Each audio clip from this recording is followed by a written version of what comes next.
All right. All right, guys. What's going on? Look, I don't know how we lost the last two bets. I really don't. We had Maryland, Virginia, and Florida. Florida being the highest favorite in our parlay, minus 8.5 at home, needing a win. Needing a win for any hope of the tournament. They lost. And then last night, Rutgers minus 14 at home loses to Nebraska. You can't make this up. I guess that's college basketball, but I feel like the last two losses we've had on the channel, it's like, really? Are we really picking the biggest upset, shocker, most unpredictable game of the whole slate that particular day? Really? Whatever. Look, if you've been with the channel or if you're new and you want to go look through my videos, the first time we did the ladder challenge, a total of 10 bets, we were 7 for 10. We quickly hit 2 more, made us 9 for 12. And now we've lost 2. We're still doing good. Sorry about the this short little cold streak, but today is time for a nuclear bomb. This is not a ladder challenge bet. This is how we make up all the losses from those previous 2 frustration, horrible parlays that somehow went south, despite looking so good on paper. So I just have a good setup here, and you guys can let me know in the comments if you agree or disagree with it. That's fine. If you guys have bets of your own, let me know in the comments. I'm curious to see what you guys think. We got Iowa State playing tonight. They have not been good. I think they've dropped 4 of their last 5. Their last 2 games are losses. They lost to my school, West Virginia, and then they blew that really ugly game to was it Oklahoma State? Was that their last game? I don't know. Regardless, Iowa State, a team that looked very, very sharp, is struggling. Or are they? If you look at their schedule, it's been a lot of road games, a lot of tough games, and I don't think it's time to panic. I actually think it's time to hammer them. And what we're going to do, because TCU has Lampkin and Miles as full participants in practice. So their key players are back. If this spot didn't have those 2 players, it would make it that much more juicy, and I would drop 5 times the amount. I'd probably do about a $2,000 wager and really, really take a shot here.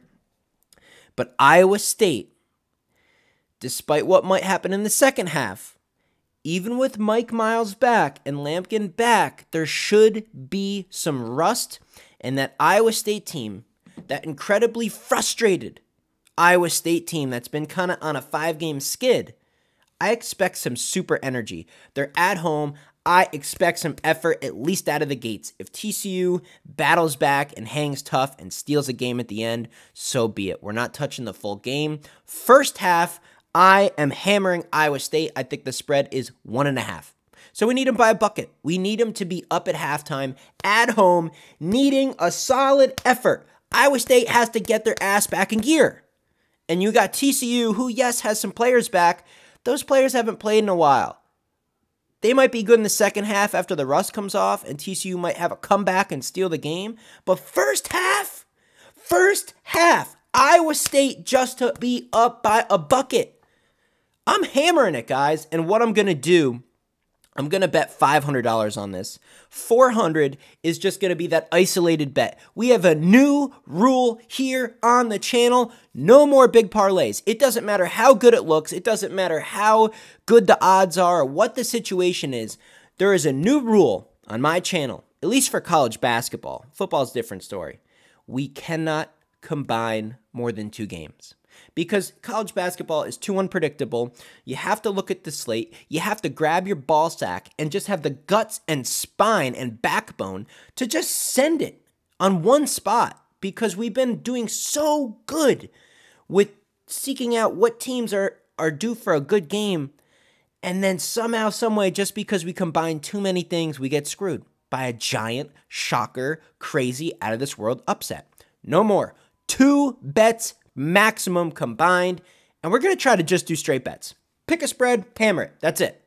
Pick the best game, pick the game you like, take the spread, and shut the fuck up. So that's what we're doing. We're hammering Iowa State first half spread. And then I'm going to do that for 400 of the 500. I'm going to take 100, take the same bet, and add Indiana money line. Northwestern, a team we bet on all year, 3-4 times. We did go against them once. It cost us money.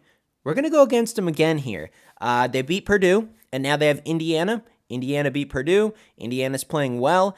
It's just so difficult, even at home, even playing well, to knock off the number 1 team and then to knock off the number 4 team. The spread's still small. I'm not going to mess with the spread. I'm just going to add in the money line. I like Indiana to find a way to win. I mean, there's no way Northwestern can sneak up. You know, they can't just sneak up out of the blue and shock someone like Purdue. Now their cover's blown. Indiana's going to take this game very seriously. They've been doing well, playing good. I expect them to find a way to win. I can't see Northwestern beating the number 1 and then the number 14 team in the country back-to-back. I just can't see it. And just based on that, I'm taking Indiana money line. I'm going to pair it with that first half Iowa State money line. But the main bet, the main nuclear bomb is Iowa State first half today, Wednesday. You're welcome. Please subscribe and hit the like button on your way out. I would appreciate it. And hopefully this hits, and I'll see you in the next video.